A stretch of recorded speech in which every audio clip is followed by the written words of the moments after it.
இதுதான் நம்மளோட ரூட்ஸ் இல்லை சார். அஃப்கோர்ஸ் நாங்கள் வந்துட்டு ஹாலிவுட் படத்தை பார்த்து ஆஹா ஓஹோ அப்படின்னு சொல்லலாமே தவிர அதே மாதிரி இங்கே படம் எடுக்கிறதுக்கு அவங்க இருக்காங்களே சார். அதை பற்றி எப்போ என்னைக்கு கல்யாணம் பண்ண போகிறீங்க, என்ன கருத்து? Okay, thank you every one. படம் பார்த்துருப்பீங்க. உங்களோட ஒப்பீனியன்ஸாக இருக்கட்டும் இல்லை கொஷின்ஸாக இருக்கட்டும், நீங்கள் எதுவாக இருந்தாலும் கேட்கலாம். Will answer it. But thank you every one.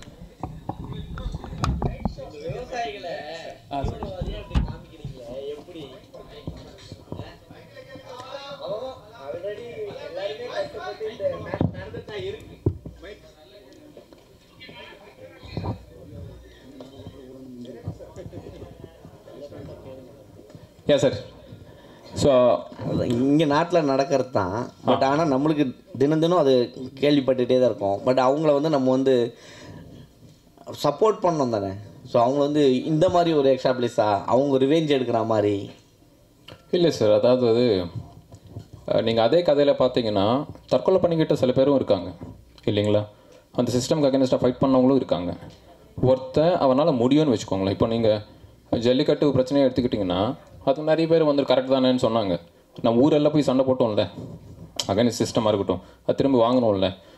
அது அவனோட பர்ஸ்பெக்டிவ் சார். சண்டை போட்டு பழகின ஒருத்தன், ஒரு சோல்ஜராக இருந்த ஒருத்தன் ஒரு அளவுக்கு தான் பொறுத்துப்பான், அதுக்கப்புறம் சண்டை போடணும்னு நினைப்பான். ஸோ அது அந்த பிரேக்கிங் பாயிண்ட் தான். இட்ஸ் நாட் லைக் எல்லா ஃபார்மர்ஸ் அப்படி இருக்காங்கன்னு நான் எதுவும் சொல்லலை. And more over he is fighting for his own house and family இல்லையா? ஸோ நான் அப்படி ஃபார்மர்ஸை மீன் பண்ணல. அப்படி உங்களுக்கு தெரிஞ்சிருந்ததுன்னா ஐம் சாரி. ஏன்னா இதே முருகதாஸ் சார் ஒரு படம் எடுத்திருப்பார், இதே சேம் இதே பேட்டர்ன்லேயே இருக்கும், கத்தி. அதுலேயும் அதே தான் பழி வாங்குற மாதிரி தான் போகும். பட் ஆனால் ஒரு இடத்துல மெசேஜ் மாதிரி சொல்லியிருப்பாங்க. ஆனால் நீங்கள் ஒட்டுமொத்தமாக ஒரு இடத்துல போய் போட்டுடுறீங்க. ஏன்னா நம்ம எல்லாருமே அங்கே தான் வந்து சேவிங் பண்ணுறோம், எல்லாருமே அங்கே தான் சேவிங் பண்ணுறாங்க. அதை எடுத்து குப்பையில் போட்டு திருப்பி இது பண்ணுற மாதிரி காமிக்கிறது இல்லை. ஏன்னா இவங்கள கஷ்டப்படுறாங்க, கஷ்டப்படுறதுக்கு சப்போர்ட் பண்ணு தான் ஒரு லாஸ்ட்டில் சொல்கிறாங்க. ஸோ அப்படி இருக்கும்போது ஒரு மெசேஜ் கரெக்டாக கன்வே பண்ணியிருக்கணும்ல லாஸ்ட் டைம். இல்லை, எனக்கு தெரிஞ்சு இந்த கொஷின் உங்களுக்கு வர்றதுக்கு ரீசனே வில்லன் நீங்கள் ஹீரோவை பார்த்ததுனால.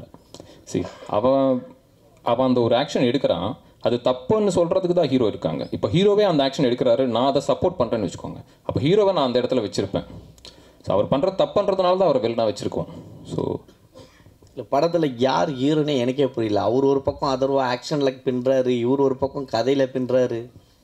இல்லை சார், அதாவது ஒரு படத்துக்கு வரும்போது வந்துட்டு ஃபஸ்ட்டு வந்துட்டு இப்போ இருக்கிற ட்ரெண்டு படி அந்த கதையாக வந்து ஃபஸ்ட்டு அவங்களுக்கு பிடிக்கணும். அதில் இருக்கிற எந்த கேரக்டர் நம்மளை இன்ஸ்பயர் பண்ணுவாரோ இல்லை நம்ம அதை ரசிப்போன்றது தெரியாது. படமாக அது நல்லா இருக்கணுன்றது தான் ஃபஸ்ட் இன்டென்ஷன். இன்னொன்று, இவர் பண்ணுற எல்லா படங்களும் பார்த்தீங்கன்னா படத்தில் அவர் ஹீரோவாக மாறுற படம் தான் பண்ணுறாரு தவிர ஹீரோவாக அவர் வந்து படம் பண்ணல. எனி ஃபிலிம் பார்த்தீங்கன்னா டிஎன்ஏ பாருங்கள், ரீசெண்டாக அவர் பண்ண எல்லா படத்துலையுமே அவர் அந்த கேரக்டர்லேருந்து மெதுவாக ஹீரோவாக மாறுற படம் தான் பண்ணுறாரு. ஸோ அதனால தான் அவருக்கு அந்த கதை சொன்னதும் வந்துட்டு அவர் பிடிச்சிருந்தது. ஸோ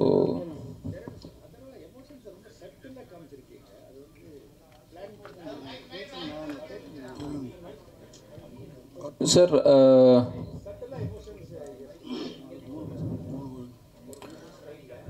இல்லை சார், அது ஆக்சுவலாக என்னென்னா இப்போது அவங்க ஃபேமிலியில் க்ரியேட் ஆகிற எல்லா பெயினுக்குமே அவர் தான் காரணம் அப்படின்னும் போது அந்த கில்ட்டு தான் நமக்குள்ளே இருக்கும். ஓகேங்களா? நம்மளால் ஒரு தப்பு நடந்துச்சுன்னு வச்சுக்கோங்களேன், அப்போ தான் வந்து நம்ம ஓவராக ரியாக்ட் பண்ணுவோம் தவிர நம்ம வந்துட்டு அந்த ஒட்டுமொத்த பெயினுக்கும் நம்ம தான் காரணமாக இருக்கும்போது வந்துட்டு அந்த கில்ட்டில் அவங்க சட்டில் ஆகிடுவாங்க.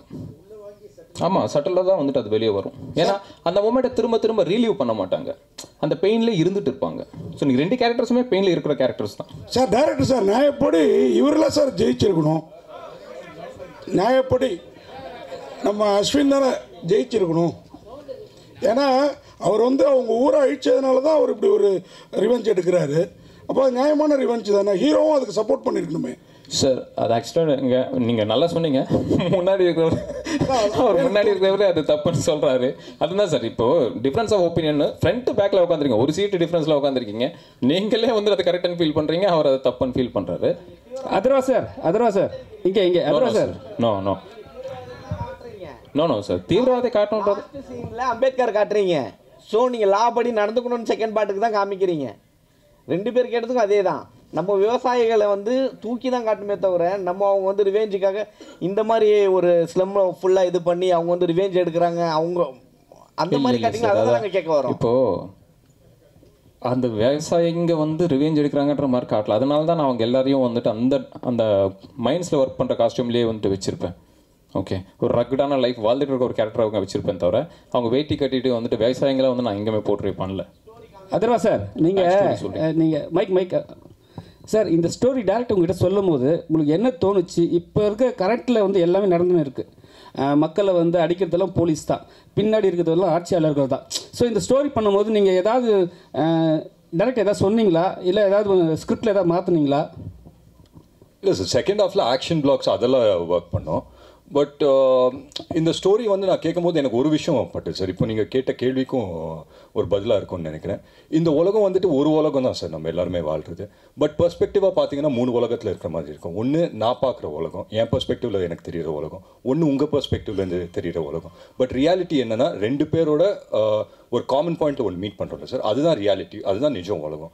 ஸோ வந்துட்டு இங்கே யார் சார் தப்பு, யார் கரெக்டு? ஸோ யூனிஃபார்ம் போட்டவங்க எல்லாமே கரெக்ட் அப்படின்னு கிடையாது. யூனிஃபார்ம் இல்லாமல் ஃபார் எக்ஸாம்பிள் அஸ்வினோட கேரக்டர் ஆகட்டும், அவர் ஒரு பேக் ஸ்டோரி வச்சு போராடுறாரு. ஸோ அவர் பெர்ஸ்பெக்டிவில் பார்க்கும்போது அவர் கரெக்டாக இருக்கார், என் பெர்ஸ்பெக்டிவில் பார்க்கும்போது எனக்கு கரெக்டாக படுது. ஸோ நீங்கள் ஓவராலாக பார்த்தீங்கன்னா யாருமே இங்கே சரி, யாருமே தப்பு கிடையாது சார். சூழ்நிலை, அந்த சூழ்நிலைக்கு நாங்கள் எடுக்கிற முடிவு இல்லை அந்த சூழ்நிலைக்கு கொடுக்குற ரியாக்ஷன்ஸ் தான். அந்த விதத்தில் பார்த்தா I think it is an overall entertaining ஃபிலிமாக பண்ணுங்கிறது தான் நோக்கம். அதை பண்ணியிருக்கோம் நம்புறேன் சார். ஏற்கனவே ஒரு 100 படம் பண்ணீங்க நீங்கள், அதுவும் சூப்பர் டூப்பர் போயிட்டு நல்லா படம் போச்சு. இப்போ இந்த படமும் நல்லா இருக்குது. ஆனால் சில எங்களுக்கு வந்து மாற்று கருத்துக்கள் என்னென்னா, அந்த கேரக்டர் நீங்கள் பண்ணி நீங்கள் மாற்றிருக்கலாமோன்னு சொல்லிட்டு எங்களுக்கு ஒரு விஷயம் நாங்கள் பார்க்குறோம், எங்கள் விஷயம் நாங்கள் பார்க்குறோம் சார், நான் பார்க்குறேன். ஓகேங்களா, அதை மாற்றத்தை எவ்வளோ இருக்குமா? எப்படி சொல்லி என்னன்னா, இப்போ நீங்கள் ரெண்டு ஹீரோவில் யாராவது ஒரு ஹீரோ தான் வந்து ஜெயிப்பாங்க. ஆனால் வந்து ஒரு விவசாயிக்காக சப்போர்ட் பண்ணுறது ஜெயிச்சா நல்லா இருக்கும்னு நாங்கள் நினைக்கிறோம். நீங்களும் அவரை சப்போர்ட் பண்ணியிருக்கலாம்னு நினைக்கிறோம், வேற ஒன்றும் இல்லை. அவரை பிடிச்சி கடைசியில் காலி பண்ணுறீங்களா? அப்படி இல்லை, மனசளவில் சப்போர்ட் பண்ணுறது தான் சார், படத்தில் வந்து பண்ண முடியல. அதுதான் சார், இந்த படத்துக்கு ஹீரோயினே தேவையில்லை, ஒரே ஜானரில் போயிருக்கலாம். அந்த ஹீரோயின் கேரக்டர்னால என்ன ப்ளஸ், ஒரு டூயட் இல்லை, ஒரு இது இல்லை, ரொம்ப இது இல்லை, அந்த மாதிரி தைரியமாக படம் எடுக்கலாமா சார்? ஒரு ஜானருங்கும் போது ஃபாரின் படங்கள்லாம் நிறைய வரும், உங்களுக்கே தெரிஞ்சிருக்கும். அப்படி அந்த மாதிரி நீங்கள் வந்து தைரியமாக எடுப்பீங்களா? இல்லை சார், கண்டிப்பாக எடுக்கலாம் சார். ஏன்னா இன்றைக்கி இருக்கிற காலகட்டத்தில் ஐ திங்க் எவ்ரி இயர் வந்து சினிமா மாறிக்கிட்டே இருக்குது சார். போன வருஷம் நம்ம பார்த்த சினிமா இன்றைக்கி கிடையாது, இன்றைக்கி வந்து திருப்பி மாறிடுச்சு. அண்ட் நம்ம எக்ஸ்போஜரே பார்த்துக்கோங்களேன், நெட்ஃப்ளிக்ஸில் வந்து நிறைய கண்டென்ட் எக்ஸ்போஸ் ஆகிறோம், இல்லை ஓடிடி பிளாட்ஃபார்ம்ஸ், நிறைய பிளாட்ஃபார்ம்ஸில் எக்கச்சக்க கண்டென்ட் வருது. பட் தியேட்டருக்குள்ள போகும்போது மியூசிக் அதெல்லாம் தேவைப்படுது சார். ஸோ நம்ம 2.5 hours நம்ம ஒரு படம் பண்ணுறோன்னா இதுதான் நம்மளோட ரூட்ஸ் இல்லை சார். அஃப்கோர்ஸ் நாங்கள் வந்துட்டு ஹாலிவுட் படத்தை பார்த்து ஆஹா ஓஹோ அப்படின்னு சொல்லலாமே தவிர, அதே மாதிரி இங்கே படம் எடுக்கிறதுக்கு அவங்க இருக்காங்களே சார். இங்கே வந்துட்டு நம்ம ரூட்ஸ்க்கு தகுந்தாப்பில் ஒரு படம் எடுக்கலாமே அப்படின்னா, அண்ட் நம்மளோட ரூட்ஸ் என்ன சார், மியூசிக் நமக்கு தேவை. அண்ட் மியூசிக் இல்லாமல் ஒன்றுமே கிடையாது இல்லை சார். இந்தியாவை பொறுத்த வரைக்கும், இல்லை இந்தியன் சினிமாவை பொறுத்த வரைக்கும் music is a must. So அதுதான். அஸ்வின் சார், அஸ்வின் அந்த லாஸ்ட் எஸ் சார், எனக்கு இந்த கேரக்டர் ரொம்ப, டைரக்டர் சார் வந்து ஃபஸ்ட்டு கதை சொல்லும்போது அந்த அக்ரேஷனை விட அவருக்குள்ளார இருக்கிற ஒரு ட்ராமா, அந்த அக்ரேஷனோட காஸே வந்து அந்த ரூட் காஸே அந்த ட்ராமானால நிறைய விஷயங்கள் ப்ளே பண்ணுற ஸ்கோப் இருந்தது. பாடி லாங்குவேஜில் வந்து ஏன்னா எக்ஸ் மிலிட்ரி எக்ஸ் சோல்ஜர்னு வரும்போது கொஞ்சம் ஸ்டிஃபாக ஸ்டில்லாக அது உள்ளுக்குள்ளே ஒரு விஷயம் வந்து பாயில் ஆகுறது. பட் ஹீ இஸ் நாட் ஒரு ஃப்ளாம்பாயண்ட்டான ஒரு கேரக்டரோ, ரொம்ப ஒரு ஆமாம் அந்த கண் பார்வையும் வந்து ரொம்ப யூஸ்வலாக ஆஸ் ஆக்டர்ஸ் வந்து கொஞ்சம் எக்ஸ்ப்ரெசிவாக இருக்கணும்னு சொல்லி நம்ம ஃபேஸ் ஐஸை வந்து எக்ஸ்ப்ரெசிவாக நம்ம ட்ரை பண்ணுவோம். பட் இந்த படம் பொறுத்த வரைக்கும் இந்த த ஐஸ் வந்து கொஞ்சம் கண்ணு வந்து கொஞ்சம் டெட்டாக, அது வந்து சிங்கிள் மைண்ட் ஃபோக்கஸோடு இருந்தால் அது பெட்டராக இருக்கும் அந்த character. Okay thank you sir. Ashwin sir, நாக்கில் ஃப்ராக்சர்னு பார்த்தோம், அப்புறம் பொன்னியின் செல்வன் நல்ல ஒரு ஸ்டோரிஸ்லாம் பண்ணி திடீர்னு ஒரு பெரிய ஒரு லீடர் கெட்டப்பில் வந்திருக்கீங்களே, சொன்னாரா உங்களுக்கு இந்த மாதிரி நீங்கள் லுக்கில் வரணும் அப்படின்ட்டு? இல்லை, அப்படி டைமிங் அப்படி அமைஞ்சது சார். லுக்காக பார்த்தீங்கன்னா டைமிங் அப்படி அமைஞ்சது அந்த டைமில். எனக்கு என்னென்ன ஒரு வருத்தம்னா, ஒரு ஆக்டராக வந்து எனக்கு நிறைய கேரக்டர் பண்ணணுன்னு ஆசை, நெகட்டிவ் ரோல் பண்ணணுன்னு ஆசை. ஆனால் மேபி அந்த சாக்லேட் பாயோ அந்த ஒரு ஜோனில் பார்க்கும்போது இந்த லுக்கில் மேபி பார்க்கும்போது யாருமே அந்த விஷுவல் அது அமையலை அப்படி. ஸோ ரவி சார் வந்து அப்போது கேட்கும்போது, ஆக்சுவலாக ரவி சார் வந்து ஃபஸ்ட்டு ஃபோனில் பேசும்போது வாய்ஸை பேஸ் பண்ணி தான் பேசலாம், நீங்கள் ஆஃபீஸ்க்கு வாங்கன்னு அப்படி சொன்னார். அண்ட் அவர் கதை சொல்லும் போதே தெரிஞ்சிச்சு இவ்வளோ ஸ்கோப் இருக்குது. ஏன்னா சம்டைம்ஸ் வந்து நம்ம ஃபீல் பண்ணுவோம் அது வந்து வெறும் ஒரு வில்லன் இருக்கா, அது வந்து அதுக்கு ஒரு உருவம் தேவைன்னு மட்டும்தான் கூப்பிடுவாங்க. பட் இதில் ஒரு சோல் இருந்துச்சு அந்த கேரக்டருக்கு. ஸோ அது எனக்கு ரொம்ப பிடிச்சிருந்தது. அண்ட் நீங்கள் ஒரு கேட்குறீங்களா ஒரு சில விஷயங்கள், அந்த கதையோட சக்ஸஸே அங்கே தான் நினைக்கிறேன். இதில் யார் ஹீரோ யார் வில்லன்ற ஒரு விஷயம் உங்களுக்கு யோசிக்க வைக்கும்போது மேபி ஒரு சில பேர் வந்து இவர் பக்கம் நியாயம் இருக்குது, ஒரு சில பேர் இவர் பக்கம் நியாயம் இருக்குன்னு அப்படி ஃபீல் பண்ணுவாங்க. அதுதான் அந்த கதையோட வெற்றின்னு நான் நினச்சிக்கிறேன் sir. Direct sir, captain Prabhakaran அந்த படத்தில் தான் ஹெல்மெட்டில் அந்த லைட் வச்சு அவ்வளோ பேரை காட்டுவாங்க. காத்து நானும் பேசிகிட்டு இருந்தோம். அதுக்கப்புறம் இந்த படத்தில் தான் அதிகமாக நீங்கள் கொண்டு வந்திருக்கீங்களோ அப்படின்றது நாங்கள் ஒரே இல்லை, அவர் கேப்டன் பிரபாகரன் விட கவுண்டமணி சார் போட்டதுனால தான் பயங்கர ஃபேமஸ், அது வேறு விஷயம். இல்லை சார், அந்த ஐடியா வந்துட்டு கேமராமேன் சார் தான். சின்ஸ் வந்து நாங்கள் அந்த செட்டில் ஷூட் பண்ணிட்டு இருக்கும்போது அந்த லைட்ஸ் வந்து ஒரு சைட்லேருந்து தான் நம்ம த்ரோ பண்ணுறோம் இல்லைங்களா. ஸோ அது வந்துட்டு அவர் கேமராவும் அவர் தான் சூஸ் பண்ணார், அனமாஃபிக் பண்ணணுன்றது. ஸோ அந்த ஸ்ட்ரீக்ஸ் இதெல்லாமே பியூட்டிஃபுல்லாக இருக்கும்னு சொல்லிட்டு அந்த ஹெல்மெட் கேமரான்ற ஐடியா அவர் கொடுத்தது தான். அஸ்வின் சார், ஒட்டுமொத்த போலீஸையும் காலி பண்ணுற மாதிரி ஒரு சீன் பண்ணியிருக்காங்க. எல்லாருமே அவ்வளோ ரொம்ப டென்ஷனான இடத்துல வந்து நீங்கள் வச்சுருக்கீங்க. டேரக்டர் உங்கள்கிட்ட கதை சொல்லும் போது இந்த விஷயம் இருக்குதுன்னு சொல்லும் போது உங்களுக்கு என்ன தோணுச்சு? ஏன்னா இப்போ இருக்கிற போலீஸ்லாம் வந்து அவங்க ஏதாவது ஒரு அகேன்ஸ்ட் ஏதாவது பேசினாவே வந்து புள்ள பூச்சி போட்டுடுறாங்க, அடிக்கிறாங்க.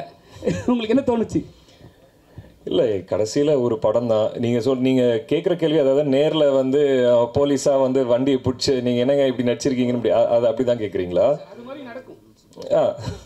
அதுக்கு அதுக்கு எல்லாமே ஒரு கதாபாத்திரம் தான் சார். அண்ட் கதையாக முடியும் போது அதர்வாவோட கேரக்டர் வந்து ஹீரோட கேரக்டர் சொல்கிறது அதானே, அந்த டைமில் வந்து காது கொடுக்கறதுக்கு நம்ம இருந்திருக்கணும்னு அப்படி வந்து சொல்கிறாரு. ஸோ ஐ திங்க் அது ஒரு பேலன்ஸ்டாக தான் அந்த மெசேஜ் வந்து வருதுன்னு எனக்கு தோணுது. சார் டேரக்டர் சார், இந்த படம் உண்மையாகவே ஒரு டிஃப்ரெண்ட்டாக இருக்குது பார்த்தப்பறம். அதுவும் இவர் வந்து உங்களுக்கு பரணி மேலே என்ன கோவம்னு தெரியல. அவர் பிக் பாஸில் மதிலேறி குடித்த மாதிரி இங்கேயும் குதிக்க விட்டுருக்கீங்க. அதே மாதிரி அவர் தலையை ஒரே சிவில் பயங்கர இதுவாக இருந்தது. நான் வில்லன், அதனால தான் அவர் எங்களை உட்கார வச்சார். ஹீரோன்னு அவரையும் சொல்கிறோன்னா அது ஒரு காரணம் இந்த படத்தில். வாழ்த்துக்கள். இந்த படம் எந்த அளவுக்கு டிஸ்ட்ரிபியூஷன் யார், ஏன்னா பெரிய லெவலில் பண்ணியிருக்கீங்க படம், புதுசாக இருக்குது. யார் பண்ணுறா என்ன, அவங்க வந்திருக்காங்களா? சார் தான் வந்து ரிலீஸ் பண்ணுறாரு, தமிழ்நாட்டு ரிலீஸ் அவர் தான் பண்ணுறாரு. அந்த டிஸ்ட்ரிபியூட்டர் இதெல்லாம் வந்து சார் தான் கேட்கணும் நீங்கள்.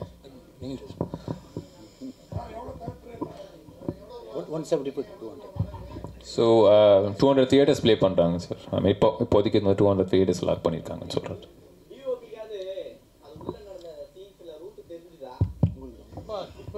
நாங்கள் எல்லாருமே வந்து கையில் ஒரு மேப்போடு தான் சுற்றிட்டு இருந்தோம். பெருசாக வந்து ஃபோட்டோ கார்டு போட்டு படத்துக்கு கையில் மேப் போட்டு தான் டனல்னு டைட்டில் வச்சுருக்கீங்க. டனல்னு வச்சா இன்னும் கொஞ்சம் பொருத்தமாக. ஆமாம், தெலுங்குல வந்து டனல் தான். ஓகே, தெலுங்கு வந்து டனல் தான். வாழ்த்துக்கள். நானும் இங்கே எல்லார்ட்டையும் சொல்லி பார்ப்பேன், படம் என்ன டைட்டில் என்ன அப்படின்னா டனல் அப்படின்னா டனலான்னு தான் எல்லோரும் கேட்குறாங்க. இங்கேயுமே வந்து நம்ம டனல்னே வச்சுருந்துருக்கலாம்னு நினைக்கிறேன். எல்லாம் யாரை கேட்டாலும் கேட்குறது வந்து டனல் அப்படின்னு தான் சொல்கிறாங்க. சார், இயக்குனருக்கு ஒரு கேள்வி சார். இங்கே சார், ஆக்சுவலாக ஒரு 10 இயர்ஸ் கிட்ட இருக்கும் முன்னால் வந்து இது ஒரு ரியல் இன்சிடென்ட் நடந்தது. வேளச்சேரியில் வந்து ஒரு என்கவுண்டர் இருந்துச்சு. அதை இன்ஸ்பயர் பண்ணி தான் எடுக்கப்பட்டது. ஆமாம் சார், ஆமாம் சார். அதுதான் அந்த ஐடியா ஸ்டார்ட் ஆனதை வந்துட்டு அந்த டைமில் நாங்கள் திருவான்மையூரில் தான் இருந்தேன் சார். ஸோ அந்த டைம் அது நடக்கும்போது வந்துட்டு நான் அங்கே போயிருக்கேன். ஐ மீன் அந்த அட்மாஸ்பியர் இதெல்லாம் பார்த்துருக்கேன். அந்த இன்சிடென்ட்லேருந்து தான் ஒருவேளை அவங்க சைடு ஒரு நியாயம் இருந்து அந்த சைட்லேருந்து ஒருத்தன் அந்த கோவத்தோடு வந்தால் எப்படி இருக்கும் அப்படின்றதுலேருந்து தான் அந்த கேரக்டர் ஸ்டார்ட் ஆச்சு, வில்லனோட கேரக்டர் ஸ்டார்ட் ஆச்சு. அது முடிக்கும்போது தான் ஒருவேளை அதை ஸ்டாப் பண்ணணுன்ற ஒரு கேரக்டர் கிரியேட் ஆனால் அதுக்கப்புறம் தான் அந்த கதை ஃபார்ம் ஆச்சு சார். மீதி நீங்கள் கன்சீவ் பண்ணது தான். ஆமாம் சார். இப்போ நீங்கள் ரோட்டில் போகிறீங்க, 2 பேர் வந்து சண்டை போட்டுருக்காங்க. அவங்க 2 சைடும் வந்துட்டு அவன் நம்புறது வந்து கரெக்டுன்றதுனால தான் அந்த ஆர்குமெண்ட்டே போயிட்டு இருக்கும். இல்லை நீ தான் தப்பாக வந்த, இல்லை நீ தான் தப்பாக வந்தேன்னு சொல்லிட்டு, இல்லைப்பா நான் எந்த தப்பு சாரி அப்படின்னு சொன்னா அது முடிஞ்சிருக்கும். Still it is a question mark தான். இன்னும் அது ஃபேக் என்கவுண்டரா உண்மையான என்கவுண்டரான்றது இனி வரைக்கும் ஒரு கேள்விக்குறி தான் அது. இல்லை சார், அது நீங்கள் சொல்கிறீங்க, நான் சொல்லலை. நீங்கள் சொல்ல, பட் இதுதான் இனி வரைக்கும் நடக்கிறது. Maybe sir. இதை சென்சாரில் எதுனா உங்களுக்கு எதுனா இருந்துச்சா இஷ்யூ? இல்லை சார், ஆக்சுவலாக வந்துட்டு அவங்க கண்டுபிடிக்கலன்னு நினைக்கிறேன். நீங்கள் கண்டுபிடிச்சி அவங்க வந்து அது கேட்கவே இல்லை. I'm sorry.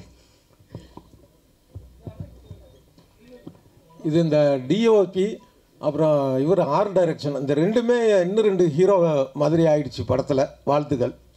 Thank you sir. Thank you. Thank you sir. Thank you.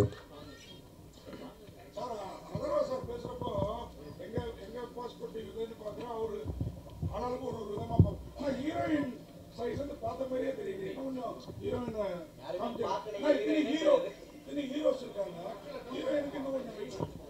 இல்லை சார், அது என்னோட ஃப்ளா தான். அதாவது வந்துட்டு அவங்களுக்கு இன்னும் இம்பார்ட்டண்ட்டான ஒரு ரோல் எழுதியிருக்கணும்.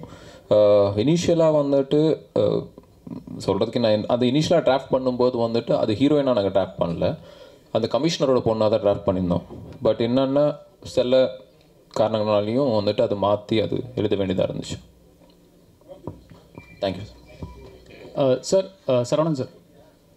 சார் இங்கே சார், இது வரைக்கும் சினிமோகிராஃபி இதில் நல்லா இருந்தது. இது வரைக்கும் ஃபுல்லாக வெங்கட் பிரபு சார் அந்த டீம்லேயே பண்ணியிருக்கீங்க. புதுசாக ஒரு டேரக்டரோட ஒர்க் பண்ணியிருக்கீங்க. அந்த எக்ஸ்பீரியன்ஸ் எப்படி இருந்தது? அதே மாதிரி உங்கள் சன்னி அப்படியே இன்ட்ரடியூஸ் பண்ணிங்கன்னா நல்லாயிருக்கும். ஓகே. எனக்கு இவரை வந்து ஒரு 10 வருஷத்துக்கு முன்னாடி தெரியும். நான் ஒரு தெலுங்கு ஃபிலிம் பண்ணிகிட்ருக்கிறப்போ இவர் வந்து கடைசி ஏடி. ஹைதராபாத்தில் பாவர்ச்சின்னு ஒரு பிரியாணி ஷாப் இருக்குது. அங்கே 2 பேரும் வந்து ஒரு நாள் பிரியாணி சாப்பிட்டுட்டு இருக்கிறப்போ இவர் சொன்னார், நான் ஃபஸ்ட்டு படம் பண்ணுறப்போ உங்களை வச்சு தான் படம் பண்ணுவேன் அப்படின்னு. ரொம்ப சந்தோஷம்ப்பா அப்படிலாம் வந்து சொல்லிட்டு இதுவாகிடுச்சு. அப்புறமா மறந்துடுச்சு 10 இயர்ஸ்க்கு அப்புறமா சுரேஷ் சந்திரா சொன்னார், இப்போ அந்த பெட்ரோமாக்ஸே தான் வேணும்னு சொல்லி ஒரு பையன் வந்து சொல்லிகிட்டு இருக்கிறாரு, உன்னை தெரியுமா அப்படின்னு சொன்னால் வந்து ரவி அப்போ வந்தார். நான் அன்றைக்கி சொன்னேன் உங்ககிட்ட அப்படின்னு சொல்லிட்டு. ஸோ அந்த மாதிரி வர்றப்போ வந்து இது ஒரு எக்ஸைட்டிங்கான ஒரு ஸ்கிரிப்ட். இது வந்து ஒரு சினிமாட்டோகிராஃபருக்கான ஒரு ஸ்கோப் இல்லை. இப்போ நீங்கள்லாம் சொன்ன மாதிரி வந்து சினிமாட்டோகிராஃபருக்கு ஸ்கோப் இல்லை ஒரு ஸ்கிரிப்ட். ஸோ அந்த ஸ்கிரிப்டை வந்து 10 வருஷத்துக்கு முன்னாடி என்னை கமிட் பண்ணி ஒருத்தர் அதே மாதிரி கொண்டு வந்து கொடுத்ததில் எனக்கு ரொம்ப சந்தோஷம். அதுக்கப்புறம் சார்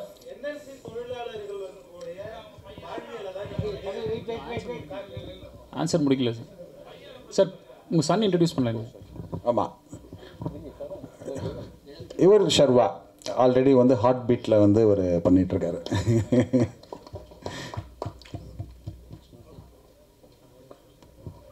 எல்லாருக்கும் வணக்கம். உங்கள் இன்றைக்கி எல்லாத்தையும் பார்த்ததில் ரொம்ப ரொம்ப சந்தோஷமாக இருக்குது. தேங்க்யூ. நைஸ் சார், நல்லா பண்ணியிருந்தீங்க. Thank you. Best wishes. Thank you sir. And Atharva sir, இது வரைக்கும் சாக்லேட் பாயாக பண்ணிட்டு இருந்தீங்க. ஸோ இப்போ ஆக்ஷன் ஹீரோவாக மாறி இருக்கீங்க. ஸோ எப்படி இருக்குது இந்த நியூ ரூட்? நான் எப்போங்க சாக்லேட் பாயாக பண்ணேன், எப்போங்க ஆக்ஷன் மாறேன்? நான் 2வது படமே ஆக்ஷன் பண்ணிட்டேங்க. இல்லை, பட் ஆக்ஷன் வந்து என்னோட கம்ஃபர்ட் ஜோன். எனக்கு ரொம்ப பிடிக்கும் ஆக்ஷன் பண்ணுறது. நான்லாம் எந்த மாதிரி கிட்டனா இந்த WWF பார்த்து வளர்ந்த பையன். ஸோ எனக்கு சின்ன வயசுலேயே இந்த ஆக்ஷன் படம் பார்க்குறது, இல்லை ஆக்ஷன் ஃபிலிம்ஸ் வந்து நான் சினிமாவுக்கு வந்த பிறகு ஆக்ஷன் ஃபிலிம் செலக்ட் பண்ணி அன்னைக்கு வந்து ஆக்ஷன் ஷூட் பண்ணுறோன்னா எனக்குள்ளே வந்துட்டு ஒரு சின்ன ஒரு எனர்ஜி தனியாக அப்படியே வந்துடும். ஸோ அந்த விதத்தில் I think I'm enjoying the phase that I mean.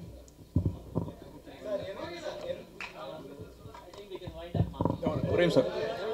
Sir Atharvaa sir, Vishal sir வந்து பிறந்தநாள் அன்றைக்கி சொன்னார், நான் இவ்வளோ நாள் வந்து பேச்சுலராக இருந்துட்டேன், இப்போ வந்து கரெக்டாக வீட்டுக்கு போகணும், ஃபேமிலிலாம் வந்து இதாகிருக்கு.